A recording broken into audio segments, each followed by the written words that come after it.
आज हम लोग पढ़ेंगे क्लास 12 के मनोविज्ञान का चैप्टर नंबर 2 आत्म एवं व्यक्तित्व। उसी का जो क्वेश्चन आंसर है उसको हम लोग आज देखेंगे। जो अभ्यास में प्रश्न उत्तर है उसको देखते हैं। सबसे पहला सवाल है, आत्म क्या है? भारतीय और पश्चात अवधारणा में, उसको बंद कर दिए, उसको जो नहीं, भारतीय और पश्चात अवधारणा में अंतर बताइए। मतलब सबसे पहला चीज ये बताना है कि आत्म है क्या, और ये भारत के और पश्चिमी में क्या अंतर है वो बताना है आप। सवाल का आंसर क्या करा देखिए। आत्म का मतलब क्या होता है? करा आत्म का मतलब है,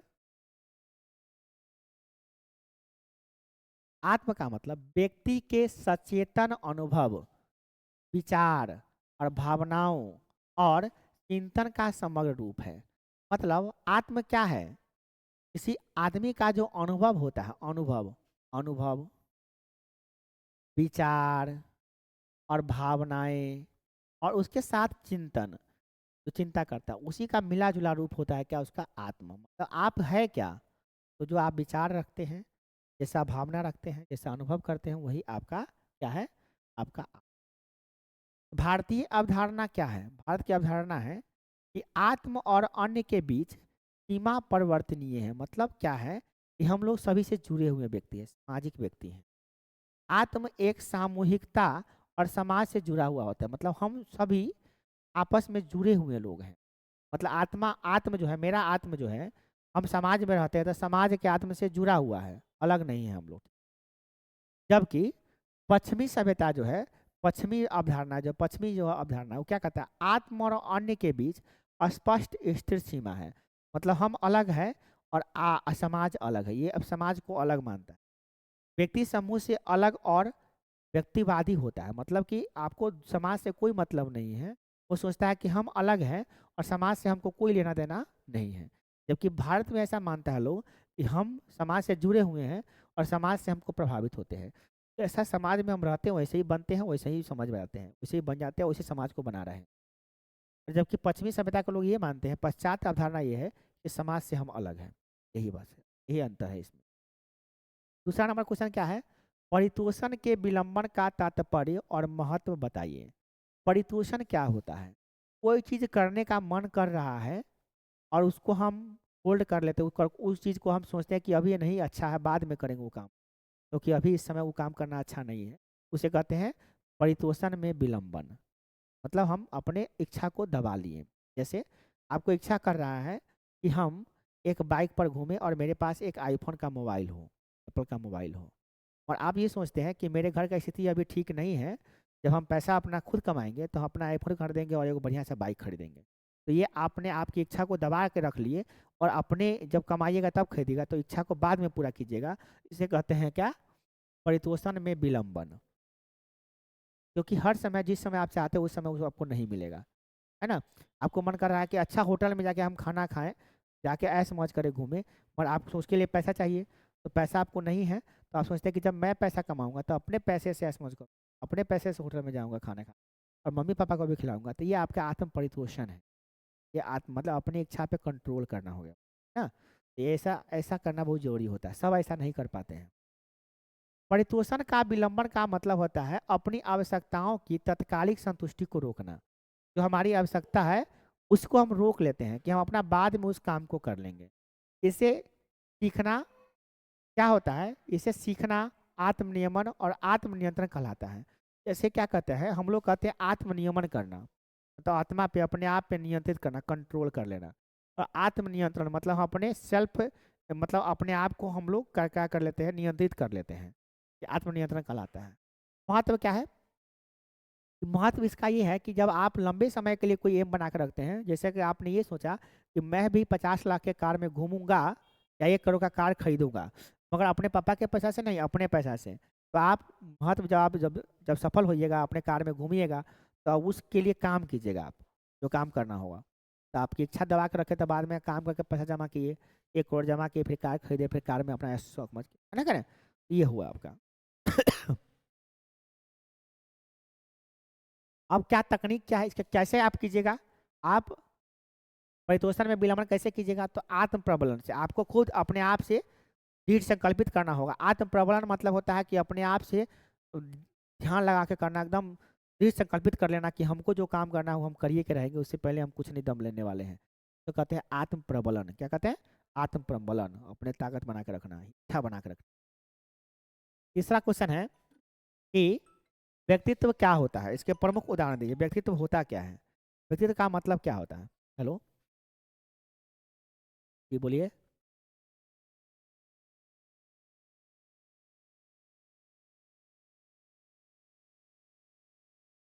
पहले नहीं आया था? ठीक ठीक ठीक ठीक, कोई बात नहीं, कोई बात नहीं। देखिए, अगला है व्यक्तित्व क्या होता है। करा है व्यक्ति की अस्थाई और विशेष विशेषताएं। किसी भी व्यक्ति का, कोई भी व्यक्ति है, उसका अस्थाई मतलब एकदम परमानेंट, और विशिष्ट माने स्पेशल विशेषता जो होता है, और उसका जो व्यवहार होता है, उसका जो सोच होता है, उसकी जो भावनाएं होती है उसमें दिखाई देती है। भावनाओं में दिखाई देती है। भावना में उसको दिखाई देगा कि कैसा आदमी है। आप कोई आदमी कैसा है, वो उसके अंदर कैसा गुण है, वो उसकी सोच और व्यवहार में दिखाई देता है। कैसा व्यवहार करता है, कैसा सोच रखता है, उसी में दिखाई देता है कैसा आदमी है वो, है ना। जैसे अभी देखिए अमेरिका के राष्ट्रपति डोनाल्ड ट्रंप है, वो क्या किया है, ईरान के राष्ट्रपति जो प्रशासनिक जो राष्ट्रपति जो मेन था उसका खुमैनी, उसी को उड़ा दिया। उसे ईरान में और क्या हो रहा है, अमेरिका में युद्ध हो रहा है। अमेरिका ऐसा क्यों किया? अमेरिका के जो राष्ट्रपति थे डोनाल्ड ट्रंप, और दुनिया के जितने सबसे अमीर अमीर आदमी से, उस सब का नाम एप्स्टीन फाइल में आ गया है। अब सुनिए, नाम सुनिए, एप्स्टीन फाइल। क्या नाम आ गया? Epstein file. वो जितने भी दुनिया के बड़े बड़े अमीर लोग थे, वो लोग क्या करते थे कि छोटी छोटी बच्चियों को किडनैप कर लेते थे, और रख के उसको एक आइलैंड बनाया था जिसका नाम था एप्स्टीन, नाम का एक व्यक्ति था जो आइलैंड बनाया था। वहीं पे छोटी छोटी बच्चियों को रखते थे, उसके साथ गलत कार्य करते थे, तब सामूहिक बलात्कार करते थे, और उसके साथ उसको काट के पीस मांस को खा जाते थे छोटी बच्चियों को। 10 साल 8 साल 5 साल की लड़कियों का ऐसा व्यवहार होता था। उसी को छुपाने के लिए अमेरिका ईरान पर युद्ध किया है, क्योंकि उसका नाम आ गया, एक्सपोज हो गया है, वो फाइल मिल गया, वो कैमरा वीडियो कैमरा मिल गया है, रिकॉर्डिंग हो गया उसमें का सब कुछ। अब उस छुपाने के लिए ईरान पर युद्ध करता है, युद्ध में सब फंस जाता है, भूल जाए बात, बोला कि युद्ध कर रहा है। उसका नतीजा ये मिल रहा है कि ईरान से सबसे सऊदी अरब से तेल आ रहा था, तेल का रास्ता बंद कर दिया है। और ईरान, हम लोग को तेल नहीं मिल रहा था, गैस की लाइन लग रहा है, गैस की लाइन नहीं मिल रहा, गैस नहीं मिल रहा, सब सामान का रेट बढ़ जाएगा। अगर युद्ध नहीं रुका, युद्ध रुकबो नहीं करेगा, हम लोग के पास 45 दिन का स्टॉक रहता है, 45 दिन में खत्म हो जाएगा, तो दिक्कत हो जाएगा। तो कितना शर्मसार कैसे उसका, देखिए कैसन व्यवहार कैसन हो गया। दुनिया का जो करोड़पति आदमी है, जो एक दिन में अरबों रुपया कमा रहा है, वो क्या कर रहा है? छोटी बच्चियों का बलात्कार। ऐसे लोगों के साथ क्या मतलब होगा? आपको क्या लगता है कि ऐसे सोच वाले व्यक्ति, उसका क्या है, वो व्यक्ति तो अच्छा है? कौन कहेगा कि जो अमीर आदमी, जो करोड़पति अरबपति जो है वो सब अच्छा है? तो तब तो बताइए। तो वहाँ की छोटी छोटी लड़कियों को वहाँ पर ले आता था, और एक दो नहीं हजारों लड़कियों को वहाँ पे रखे हुआ था, और सबको क्या करता था, गलत कार्य करने के बाद उसको मार देता था, मार के पीस बना के मटन बना के खाया। कुछ लड़कियों का ऐसा घिनौना काम किया अमेरिका। अमेरिका का मतलब पूछिए मत क्या किया है, इतना गंदा काम किया। फिर अमेरिका का कोई विरोध कर रहा है? किसी को हिम्मत है अमेरिका का विरोध करने का? नहीं करेगा, कि अमेरिका पावरफुल है, अमेरिका करेगा तो बस बम गिरा देगा, आपको उड़ा देगा। समझ रहे? ऐसा पावरफुल है वो। तो ये होता है, उसका व्यक्तित्व कितना खराब है। अगला है व्यक्तित्व के बारे में कह रहा है, मुख्य उपागम क्या है, कैसे पता कर पाइएगा व्यक्तित्व कैसा है। तो इसका है प्रारूप उपागम है, विशेषक उपागम है, और अंतःक्रिया उपागम है। ये 3 तरह के उपागम उसमें होते हैं। इस व्यक्ति में 3 तरह के उपागम होते हैं, जिससे हम पता कर पाते हैं कि उसका व्यक्तित्व कैसा है ना। ये आगे देखते हैं। अगला है, इसमें जो सबसे पहला था कि सर इसमें एक लाइन है विशेषक उपागम, उसके बारे में क्वेश्चन यहाँ पे आ गया है। और एक और है प्रारूप उपागम, दो के बारे में यहाँ पे डिस्कस कर रहा है। अंतःक्रिया उपागम के बारे में शायद क्वेश्चन पूछ रहा है। क्वेश्चन नंबर 4 में क्या है कि विशेषक उपागम क्या है और प्रारूप उपागम क्या है, ये व्यक्तित्व का, इसके बारे में बताइए, तो क्या अंतर है बताइए। अब यहाँ पे प्रश्न है कि विशेषक उपागम क्या है, और दूसरा क्या है प्रारूप उपागम क्या है, इसमें तो अंतर क्या है। तो विशेषक उपागम का मतलब क्या होता है, इसको समझिए पहले। करा है व्यक्तित्व की अस्थाई गुणों की पहचान करता है, मतलब आपके अंदर कौन सा अस्थाई गुण है, आप कैसे व्यक्ति है, असामाजिक व्यक्ति है कि मित्रता फ्रेंडली व्यक्ति है। कुछ लोग होता है ना, जिससे बात की जाए तो आराम से बात कर लेगा, कितना आदमी टेढ़ होता है, जिससे बात करने जाएगा आई डोंट नो, हम तो काम करो, बातें नहीं करेगा आप ठीक से। कोई आदमी जाए रास्ता में जा रहे हैं, कोई रास्ता नहीं देख लेता, पूछता है हो भैया ये सुनिए ना, ये रास्ता ए जाओ ना, हमको काम है, जाओ, आपको बातें नहीं करेगा। मैंने आप उससे रास्ता पूछने का, आपको रास्ता भी नहीं बताएगा वो। फिर आदमी उस सब क्रूर टाइप का आदमी होता है, सब व्यक्तित्व खराब होता है। तो कोई आदमी बड़ा फ्रेंडली होता है, मित्रता होता है उसके अंदर, मित्रवत होता है। जैसे फिर भैया इधर रास्ता, देखिए इधर आइए, उधर से जाइएगा ना आगे, तो इन्हें का ही रास्ता घूमिएगा, तो आगे जाके इन्हें घूम जाए मंदिर से उन्हें, तो आपको वहाँ पहुँच जाइएगा, हम पहुँचा दे, ऐसे बोलेगा वो। ऐसा ऐसा आदमी से आपको मिलेगा तो बहुत अच्छा आदमी मिलेगा। सबका अपना अपना व्यवहार होता है, तो यही पता करते हैं हम लोग विशेषण उपागम में, पता करते हैं कि अस्थाई गुण क्या है उसका, क्या करते हैं, अस्थाई गुण क्या है, इसकी पहचान हम लोग करते हैं विशेषक उपागम में। और दूसरा क्या है, प्रारूप उपागम। प्रारूप उपागम में क्या होता है, व्यक्तियों को सामान्य प्रकारों कि सामान्य प्रकार वो कैसा व्यक्ति है, वो व्यक्ति उत्साही है कि श्लेष्मिक है कि विवादी है कि कोपशील है, कैसा है, उसमें हम लोग उसको वर्गीकृत करते हैं कि आदमी जो है उत्साही है, एक्साइटेड आदमी है, कोई चीज़ पढ़ाने जा रहा है, जैसे अभी हम कह रहे हैं कि वो नया चैप्टर पढ़ाएंगे, 2 नंबर चैप्टर, एक्साइटेड है कि चलो भाई नया चैप्टर पढ़ने जा रहे हैं, नया कुछ ऐसा पढ़े, कुछ सीखेंगे, एक्साइटेड है। दूसरा क्या है, श्लेष्मिक, संकोचित है, अब नया पाठ पढ़ाई होगा, बड़ा उदास है वो।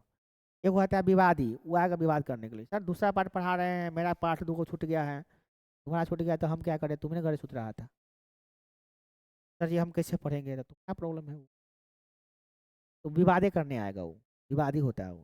एक होता है कोप, उलझ कोकर होता है, सवाल मन में कोई आएगा, जैसे मित्रवत का मतलब क्या होता है वो नहीं जानता है, पूछेगा भी नहीं, लचकोकर होता है वो। इसमें इसी प्रकार का इंसान होता है। एक उत्साही व्यक्ति, सबसे अच्छा कौन होता है, उत्साही, जो एक्साइटेड रहता है, कोई चीज़ सीखने के पहले उत्साहित रहता है, कोई सवाल नहीं पूछेगा तो खड़ा होकर पूछे, सर यहाँ भी इसका मतलब क्या हुआ, सर ये कैसे इसका मतलब ये होता है, कुछ ही पूछेगा वो, उत्साही होता है, वो बार बार सवाल पूछता है, उत्साह है उसके मन में। सवाल सर से जाएंगे तो सवाल पूछेंगे, ये सब कैसे हुआ, ये क्या हुआ, पूछेंगे सर से, सर टिक लगा कर लाएगा घर से वो, पढ़ के आएगा टिक लगा कर लाएगा, पहले से सवाल पूछने के लिए तैयार रखेगा वो, जब कोई समझ में नहीं आता ही पूछेंगे सर से। उत्साही बच्चा होता है। क्लास्मिक होता है वो बेचारा संकोच में था रहता है, कि विवादी बच्चा रहता है वो विवादे करने आएगा, जो कोपशील होगा वो लचकोकरे होगा, वो पूछे भी नहीं करेगा, लजाते रहेगा। ऐसे लोग होते हैं। तो इसमें क्या होता है, इसमें प्रारूप उपागम में हम लोग पता कर पाते हैं कि आदमी किस प्रकार का व्यक्ति है वो, है ना। विशेषक उपागम में हम लोग किसी विशेष अस्थायी गुण का पहचान करते हैं, और इसमें सामान्य प्रकार मतलब किस प्रकार का आदमी है वो पता करते हैं। दोनों अंतर हुआ कि नहीं हुआ, अंतर हो गया, यही अंतर था। क्वेश्चन नंबर 5 क्या है, 5 नंबर क्वेश्चन क्या करा है, फ्रायड का व्यक्तित्व सिद्धांत बताइए। एक व्यक्ति थे जिनका नाम था फ्रायड, का पूरा नाम क्या था, सिंगमंग फ्रायड, क्या था, सिंगमंग फ्रायड, सिंगमंग फ्रायड। ये जो फ्रायड थे, फ्रायड ने व्यक्ति का व्यक्तित्व का अस्थायी गुण बताया कि आदमी का व्यक्तित्व कैसा होता है, उसका विकास कैसे होता है, कैसे के इंसान इंसान बनता है, कैसे उसके अंदर गुण आता है, गुण आता है, कैसे सीखता है, उस सब के बारे में बताया उन्होंने, व्यक्तित्व का सिद्धांत बताया। तो फ्रायड ने क्या दिया, व्यक्तित्व का सिद्धांत। उस सिद्धांत को हम लोग पढ़ते हैं, और उसमें पढ़ेंगे कि वो उन्होंने बताया कि इंसान जो होते हैं ना वो 3 प्रवृत्ति के होते हैं, क्या होते हैं, 3 तरह के होते हैं। तो सिंगमंग फ्रायड ने बताया कि मनुष्य के व्यक्तित्व जो होता है वो 3 तरह का होता है। कितने तरह का होता है, 3 तरह का। एक होता है ईद, दूसरा होता है अहम, तीसरा होता है क्या होता है, पराहम, क्या होता है, पराहम। समझिए, ईदम क्या बोलते हैं इसको, ईदम, ईद कहते हैं या ईदम कहते हैं, ईद, इसको बोलते हैं अहम, क्या बोलते हैं, अहम, और होता है पराहम। 3 तरह के व्यक्ति पाए जाते हैं समाज में। एक होते हैं ईदम, ईदम क्या होता है, ईदम वाले व्यक्ति जो होते हैं, ईद वाले व्यक्ति, ये मूल प्रवृत्ति होती है इंसान की, सबसे पहले लोग ऐसे ही इंसान से पैदा होता है, ये सुख प्राप्ति का सिद्धांत पैदा होता है, मतलब ऐसे लोग अपना सुख के हजूरा केकरो नहीं सोचता है, सुख उसको मिलते रहे। जैसे ईद, हम एक एग्जाम्पल बताया, जैसे आइसक्रीम वाला का एग्जाम्पल बताए थे, एक बच्चा है, उसका ईडम उसका प्रवृत्ति, उसका व्यक्तित्व कैसा है, ईद, ऐसा व्यक्ति है ईद। जब आइसक्रीम वाला गली में गुजर रहा है, तो बच्चा जो ईद वाला व्यक्ति होगा, वो लड़का क्या करेगा, आइसक्रीम वाला से कहेगा, देखेगा कि पैसा है कि ना, तो कहेगा ना है, तो पहले तो पता लगाया कि केकरो से हम ले लेते हैं, और नहीं लेगा तो जाएगा आइसक्रीम वाला को, आइसक्रीम छीनिए के भाग जाएगा, किसी को दे रहा है लेके भाग जाएगा, वो छीन के खा लेगा, मगर खाएगा जरूर। या आइसक्रीम वाला से पिटाई खाए, चाहे समाज में लोग चोर कहे क्या कुछ कहे, मगर वो खाएगा जरूर, अपना मर्जी से करेगा वो, ठीक है। और यही सब लड़का से बड़ा होता है, तो इसको जब शादी करने का मन होगा, तो कोनो लड़की के साथ कनेक्शन बनाएगा, और लड़की को लेकर तुरंत भाग जाएगा, उस लड़की को लेके जाएगा और शादी कर लेगा, लड़की भी उसने बगलेल होगी, ईंट वाली होगी, वो जाके उससे शादी कर लेगा। ऐसे लोग को समाज से कोई मतलब नहीं कि समाज में लोग क्या सोचेगा, माता पिता कहीं कहीं मर न जाए, बेइज्जती हो जाएगा, इससे कोई मतलब नहीं उसको, अपना से मतलब है उसको। ऐसे ईंट वाले व्यक्ति होते हैं, ये आदमी का मूल प्रवृत्ति होता है। ज्यादातर इंसान इसी प्रवृत्ति को होते हैं। ज्यादातर इंसान अपना काम, वो बगल में बैठा रहेगा, कोई सीट, कोई गर्भवती महिला है, उसका पेट में बेबी है, बेचारा वो बैठती तो बेचारी तो राहत मिलता, उसको नहीं बैठाएगा, अपने बैठा रहेगा, क्या है वो कूद हम जानते कर, हमको बैठा रहेगा, हमारा सीट है। ईंट वाला अपना काम बनता, भाड़ में जाए जनता। ऐसे लोग होते हैं ईंट वाले व्यक्ति। ज्यादातर लोग ऐसे के होते हैं। और आजकल तो 90% बच्चा देख रहे हैं कि ऐसा क्या निकल रहा है, ईंट वाला। ऐसा ईंटे वाला व्यक्ति कैसा दिमाग है पूछिए मत। उसको अपना से मतलब, दूसरा से किसी से मतलब नहीं, उसको अपना ही फायदा सोचता है। दूसरा नंबर क्या होता है बच्चे, दूसरा नंबर होता है अहम। क्या होता है, अहम। अहम वाला जो होता है ना, ये वास्तविकता के सिद्धांत पे काम करता है। कैसा, वास्तविक। वास्तविकता का मतलब, जब उसको आइसक्रीम खाने का मन होगा, तो जो व्यक्ति का व्यक्तित्व अहम होगा, तो उसको आइसक्रीम खाने का मन कर रहा है, तो उसका पैसा देखे, पैसा है तो नहीं है, तो जाकर दो मम्मी से मांगने, मम्मी पैसा लाना, आइसक्रीम वाला आयल है, तो मम्मी कहेगा ठीक है बउआ ले पैसा खा ले, तो पैसा ले लग जाएगा, आइसक्रीम खरीद के खा लेगा। माने छीन कर नहीं खाएगा वो।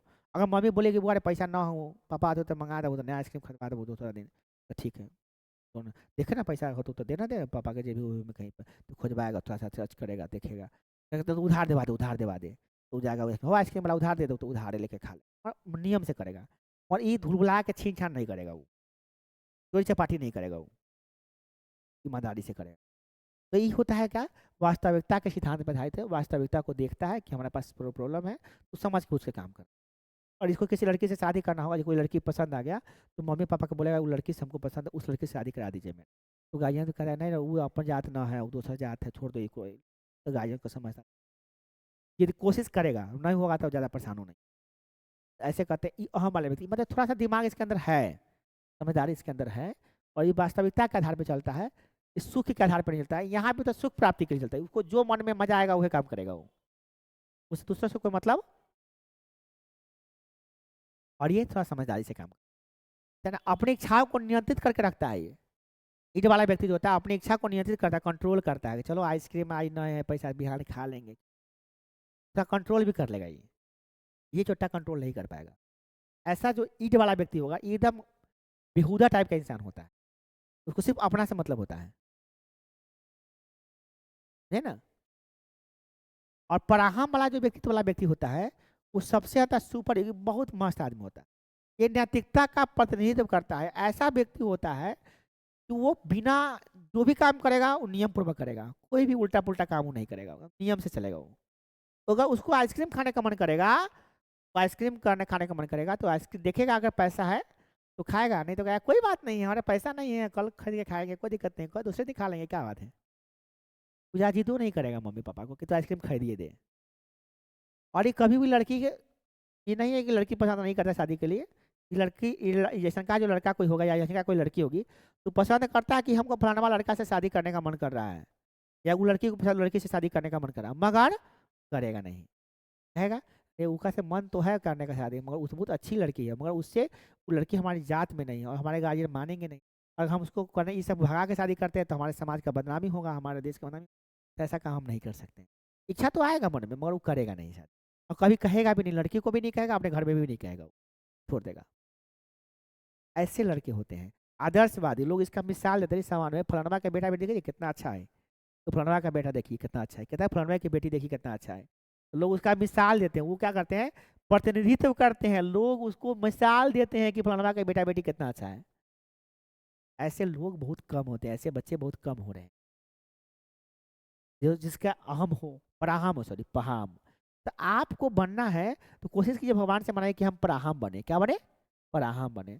अब पराहम नहीं भी बन सकते हैं तो क्या बने, कम से कम बने तो अहम बने, और इदम ना बने। इदम वाले व्यक्ति कभी अच्छा किसी का नहीं कर सकता, वो अपना भी नाश करता है, समाज का भी नाश करता है, गांव समाज देश माता पिता सबका नाम बुरा देता है। ऐसे ईट वाले व्यक्ति। तो आपके अंदर कैसा प्रवृत्ति होना चाहिए, आपका व्यक्तित्व कैसा होना चाहिए, कैसा होना चाहिए, पराहम। अब पराहम नहीं हो पा रहा है तो कैसा होना चाहिए, अहम। अहम से नीचे उसे ईडम नहीं होना चाहिए।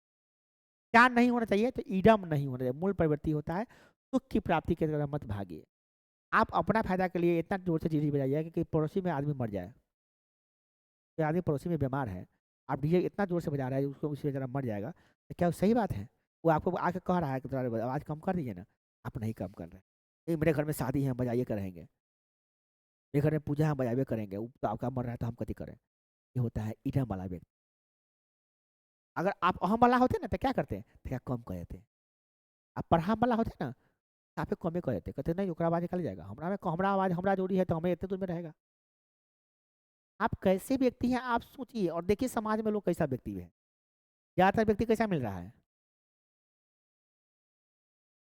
ना अभी मोबाइल खरीद दे, ना ये अभी काम करवाओ, ना हम वही लड़की से शादी करवाओ, ये सब जो बना दिया है ये सब इजम वाला बन रहा है। ये सब विनाशकारी बच्चा सब है।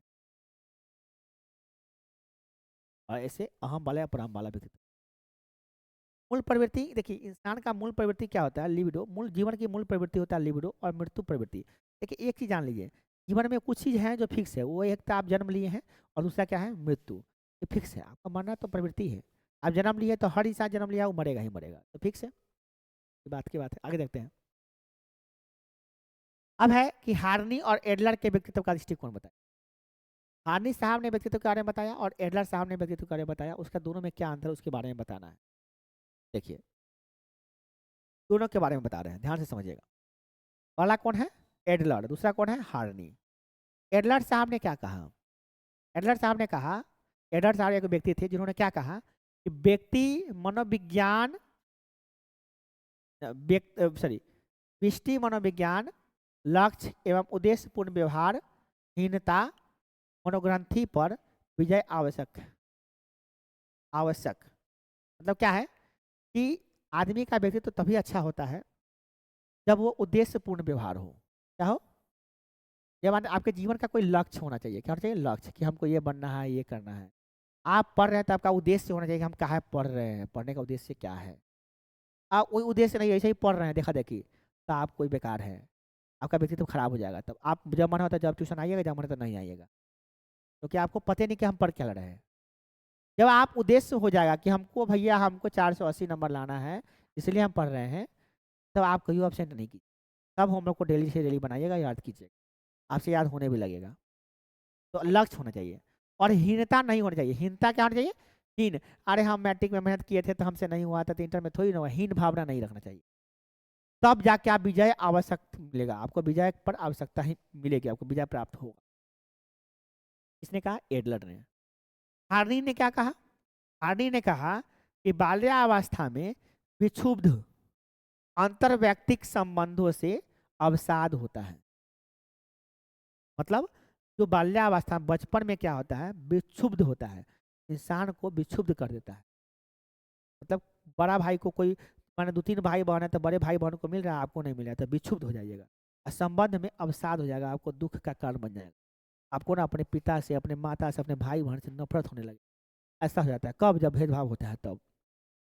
कभी कभी हम लोग का दृष्टिकोण भी गलत होता है, माता पिता भेदभाव नहीं करते, मगर लगेगा कि भेदभाव कर रहा है, कि हमारा भाई को दे रहा है हमको नहीं दे रहा है, बहन को मैं दे रहा है हमको नहीं दे रहा है, ऐसा लगेगा कभी कभी।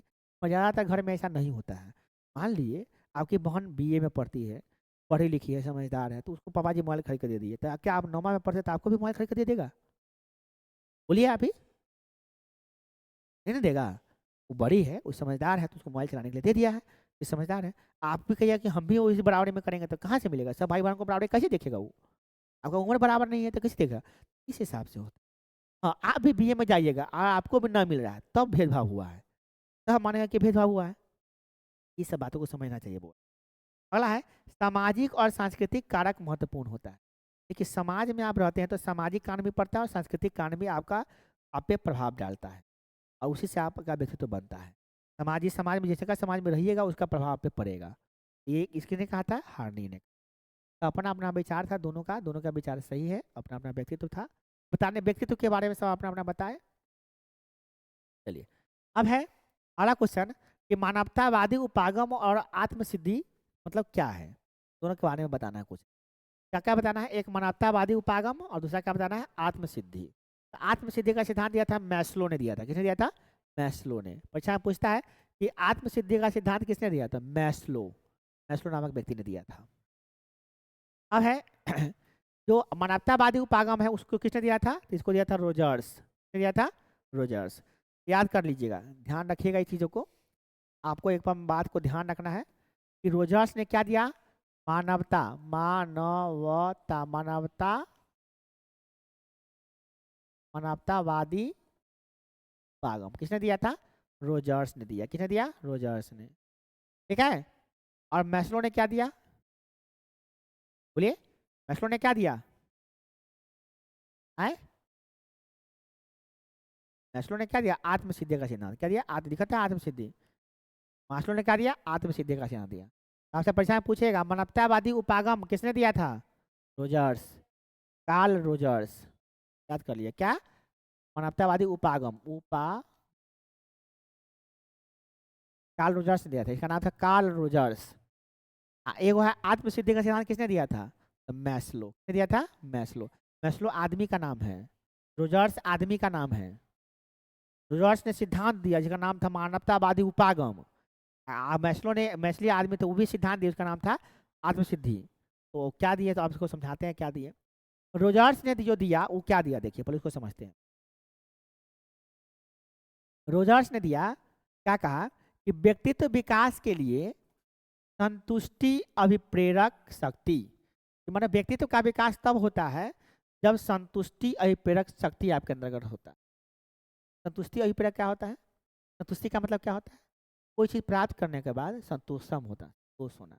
जैसे मान लिए आपने 480 नंबर का एम बनाया कि हमको 480 नंबर आना चाहिए और हम इंटर में बिहार टॉप करेंगे। कर सकते हैं, अगर अभी सोच लिया तो अभी से कर सकते हैं। और आप लोगों के अंदर, बहुत बच्चों के अंदर ये दिमाग नहीं आता कि हम सोचे क्या लगी, हमसे होगा ही नहीं। तब तो जिंदगी में कभी नहीं हो सकता है। 480 नंबर सोचे और मान लिया आपका 475 नंबर आ गया, तो क्या आपको संतोष होना चाहिए? नहीं होना चाहिए। संतोषम पर वहाँ संतोष करिए। आपको 450 नंबर ही आया या चलिए 400 नंबर ही आया, तो आपको वहाँ रोने से कोई फायदा नहीं होने वाला। ऐसे लोग होते हैं क्या कि कुछ नंबर आने पर रोने लगते हैं। रोना नहीं चाहिए। रोना और ये दिखाता है कि हीन भावना दिखाता है, आपका अंदर हीनता है। अभी संतुष्टि पे रख सकती किसी को 480 पे। देखो कोई आदमी ये सोचता है कि हमको एक दिन में 1000 रुपया हो जाएगा ना तो हम बहुत अच्छा लगेगा। किसी का आदमी को ना एक दिन में 1 करोड़ रुपया कमा रहा है, वो भी दुखी है। देखिए ना, दुनिया के सबसे अमीर अमीर आदमी सब ये क्या जरूरी था उसको काम करने का, ऐसा ऐसा काम करने की हरकत बताइए। तो दुनिया में एक दिन में 1 करोड़ कमा रहा है, वो सब क्या किया? इप्स्टीन के यहाँ जाता था। बताइए, इप्स्टीन जो था छोटा दलाल था। इप्स्टीन क्या क्या था? आइलैंड बनाया था, अपना एक अलग देश से बना लिया था आइलैंड। और एक बड़ा महल, बड़का का महल बनाया था। उस महल में लड़कियों को किडनैप करके रखवाता था। अब बताइए कैसे लोग थे वो, बताइए। आप समझ सकते हैं कैसे लोग थे वो। थोड़ा रामीना जी थोड़ा लाइव क्लास ले रहे हैं, तो कहने का मतलब ये है कि कैसे कैसे लोग थे वो लोग। तो वो कहने का मतलब कि आप प्रसन्न हो जाइए, खुश रहिए। दूसरी बात क्या है कि आदर्श आत्मा और वास्तविक आत्मा का मेल। आप आदर्श मानिए अपने आप को अच्छा मान के चलिए, और वास्तविक आत्मा को मिलाइए। क्या आप उसे अच्छे में फिट हो रहे हैं? वो एक अच्छा इंसान कौन होता है? जो अपने समाज में रह के, अपने माता पिता के आदर्शों पर चल के कुछ अच्छा कर जाता है, वही अच्छा इंसान होता है। हमारे समाज में उसी को अच्छा कहा जाता है। आप अमीर भी हैं और अच्छे संस्कारी भी है, तभी आप अच्छे हैं। तो उसमें अगर मेल हो रहा है तो आप प्रसन्न हो जाएगा। क्या हो जाएगा? प्रसन्नता आएगी। ऐसे लोग हमेशा मुस्कुराते रहते हैं। कोई नहीं सोचते हैं कि मेरे पास बड़का कार नहीं है, छोटे कार में खुश होते। कोई नहीं सोचता कि मेरे पास बहुत बड़ा महल नहीं है, वो छोटे से घर में ही खुश रहते हैं। कोई नहीं सोचते कि मेरे घर में बहुत बड़ा नौकर चाकर नहीं है, बेचारा खुद काम करके भी खुश होते हैं। ऐसे लोग प्रसन्न होते हैं। तो इसने कहा, रोजर्स ने ये कहा, ठीक है, विसंगति और असंतोष। जब आप विसंगति, अच्छा संगति कीजिएगा तो आपको प्रसन्नता आएगा। जब विसंगति कीजिएगा, मतलब गलत लोग के साथ रहिएगा, तो आपको असंतोष जगेगा। आप हमेशा छटपटाते रहिएगा, हाय हाय करते रहिएगा। दूसरा को देखिएगा, हाय रे हाय, ओकरा घर बन गई, बाप रे बाप, ओकरा कार खरीदा गई, ओकरा नौकर, ओकरा बेटी के बड़ा बड़ा नौकरी लग गई, हाय हाय करते करते वो मर जाता है। ऐसे लोग जो होते हैं, समझिए। और कुछ लोग ऐसे होते हैं जो अच्छे संगति में आके अच्छा काम करते हैं, प्रसन्न रहते हैं, हैप्पी रहते हैं। संतोषम परम सुखम, खुश रहते हैं बेचारे। कम है तो क्या हुआ, राजा बन के रहते हैं एकदम, शान शान से जीते हैं, खुश रहते हैं। तो ऐसे लोग होते हैं। अगला है मैस्लो साहब का। अब बात करते हैं मैस्लो साहब। मैस्लो साहब ने क्या, आत्मसिद्धि। आत्मसिद्धि क्या है तो समझिए। परीक्षा पूछेगा आत्मसिद्धि किसे कहते थे, क्या कहिएगा? कहिएगा व्यक्ति अपनी सभी संभावनाओं और क्षमताओं को पूर्ण रूप से विकसित कर लेता है, तो उसे कहते हैं आत्मसिद्धि। आपने जो सोचा कि मेरा एक नौकरी हो जिसमें हमको 1 लाख का महीना मिले, तो बड़ी बात नहीं, 1-1.5 लाख का महीना तो आराम से कमा लेता लोग, तो बहुत बड़ी बात नहीं, आप लोगों के लिए बहुत बड़ी बात है, मगर कमाने वाले के लिए कुछ नहीं है। और आप चाहते हैं कि मेरे पास 80 लाख का कार हो, कोई बड़ी बात नहीं है, लोग 20-20 करोड़ का कार खरीदते हैं, 1 लाख की बहुत बड़ी बात नहीं है। गाँव देहात में लोग घूम लेकर घूमता है 80 लाख का कार। गाँव देहात में लोग 80 लाख का कार लेकर घूमता है, कोई बड़ी बात नहीं है। खेत में लोग आता है लोग, कोई बड़ी बात नहीं, उसमें बड़ी बात नहीं है, सब छोटी बड़ी बात हो गई। आप लोग, हम लोग गरीब हैं तो हम लोग के लिए सब बहुत बड़ा सपना है, किसी के लिए सब छोटी छोटी बात है। उसके आप सोचते हैं कि मेरा एक घर हो जो कम से कम 10 करोड़ का बंगला हो, वो मान लेते हैं, आप सोचते हैं, आपका सोच ऐसा है, सोचते हैं। चलिए आपका सपना ये है कि 1 लाख का महीना मिले, 80 लाख का कार हो, और एक 10 करोड़ का बिल्डिंग हो जाए तो हम सफल हो जाएंगे। अब मान लेते हैं कि आपने जो सोचा वो सब आपको पूरा हो गया, ये भी पूरा, ये भी पूरा, ये भी पूरा, और आप बहुत निश्चिंत हो गया कि मैंने जो सोचा लाइफ में वो सब कुछ मेरे पास हो गया है, तो आप अपने आप आत्मसिद्धि कर लेते हैं, क्योंकि आपने जो संभावना सोचा, जो आपकी क्षमताएं थी, उसको पूरा कर लिया। क्या हो गया आपको? मतलब आत्मसिद्धि का मतलब ये नहीं होता कि पैसा भर बिल्डिंग।